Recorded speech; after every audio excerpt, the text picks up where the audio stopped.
Hello, how are you doing? Hoping you are doing great, you are doing fine. And today I will answer you that $1 million question. Teacher, which verb tense should I use? I will explain you that in a very practical and effective way so that you can learn how to make use of all of these verb tenses properly, right? But before, just hit the subscribe button, subscribe our channel, and just give it this video a like, okay? And now let's get down to business. Muito bem. Hoje a explicação será em português, justamente para tentar atingir aí a maior quantidade de pessoas possíveis, independente do nível do idioma que tenham. And believe it or not, essa é uma dificuldade que percorre aí muitas jornadas de aprendizagem, ok? Nós vamos entender aqui o que são verb tenses, ok? Quando a gente fala de verb tenses, nós estamos falando de tempo verbal, right? Em inglês, a gente trabalha com basicamente 12 tempos verbais e que a gente vai organizá-los hoje aqui numa tabela justamente para facilitar esse entendimento, ok?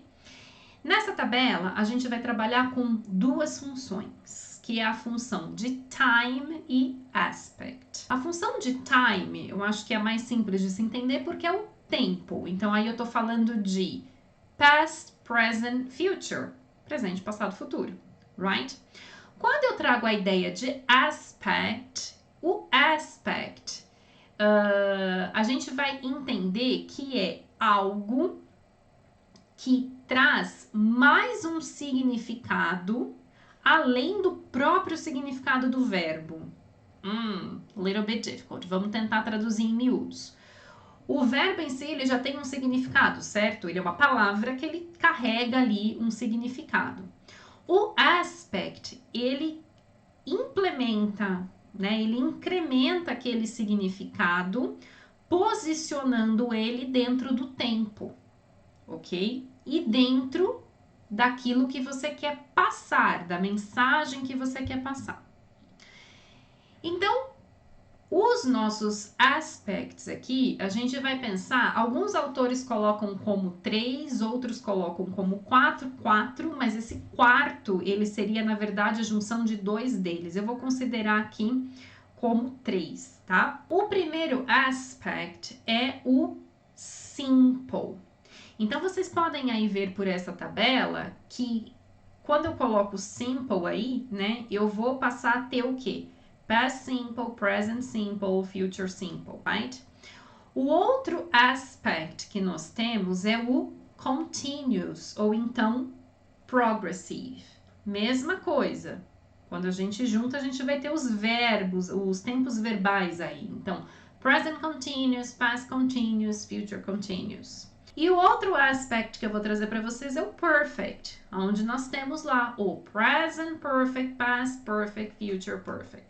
Ok? Vamos entender aqui como esses aspects funcionam. Então, a ideia do simple, do aspect simple, já diz o nome. É simple, right?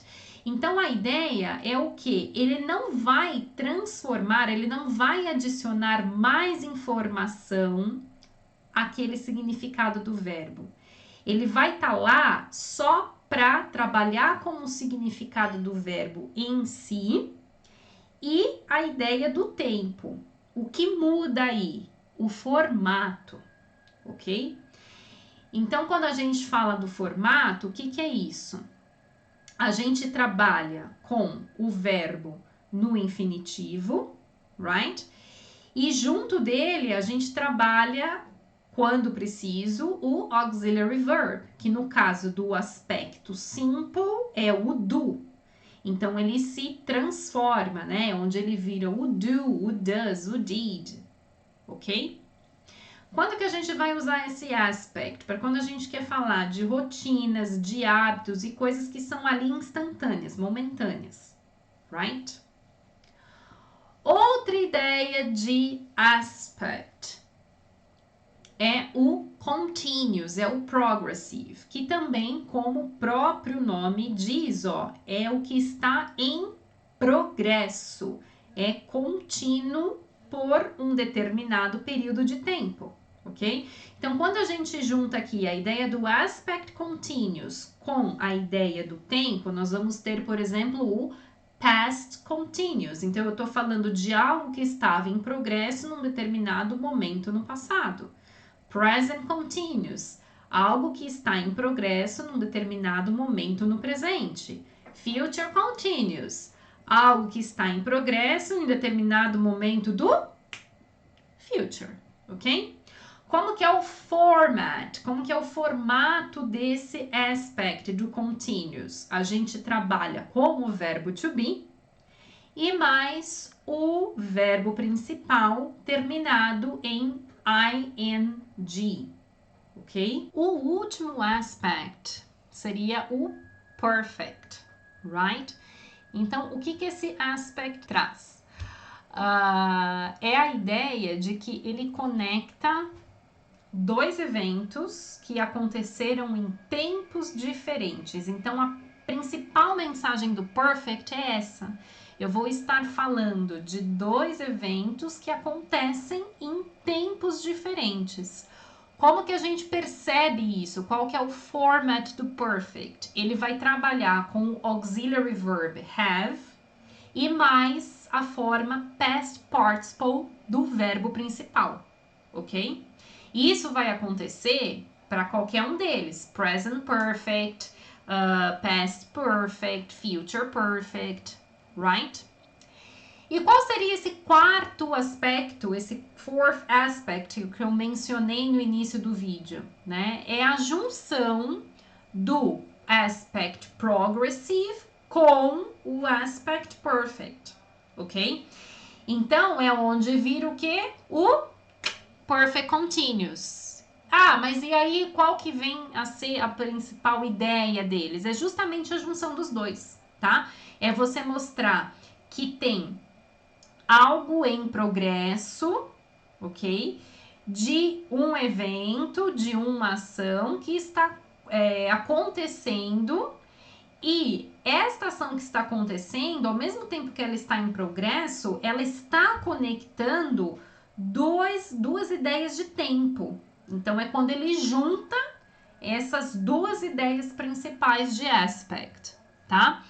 O formato do aspect do perfect continuous, ele é justamente a junção dos dois formats também. Então, como que a gente vai fazer? Você vai trabalhar com o auxiliary verb have, ok? O continuous não vinha com be, você vai trabalhar com o be no participle, ok? Então, é onde ele vira been e o verbo principal vai com o final, com a terminação ing, ok? E você vai ter também para todos os tempos. Então, future perfect continuous or future perfect progressive, past perfect continuous, future perfect continuous, ok? Espero que agora vocês observando, né, essa tabela fique muito mais fácil de vocês entenderem a base de tudo isso, né? Porque quando a gente, isso é comum, né? Grande parte aí de metodologias e de nós professores, a gente acaba ensinando um por vez e muitas vezes a gente não dá esse overview, né? Essa ideia de todos eles juntos. Mas é isso que a gente tem, né? Então a gente vai trabalhando com eles separadamente, que pode ser algo produtivo para algumas pessoas, mas nem sempre. Às vezes a gente mostrar essa ideia geral, né? E ir destrinchando aos poucos pode ser mais eficiente para o aluno, ok? Bom, espero que tenham entendido, espero que tenham gostado desta maneira, né, de trabalhar, de entender esse overview, ok? And hope to see you in the next video. See you. Bye.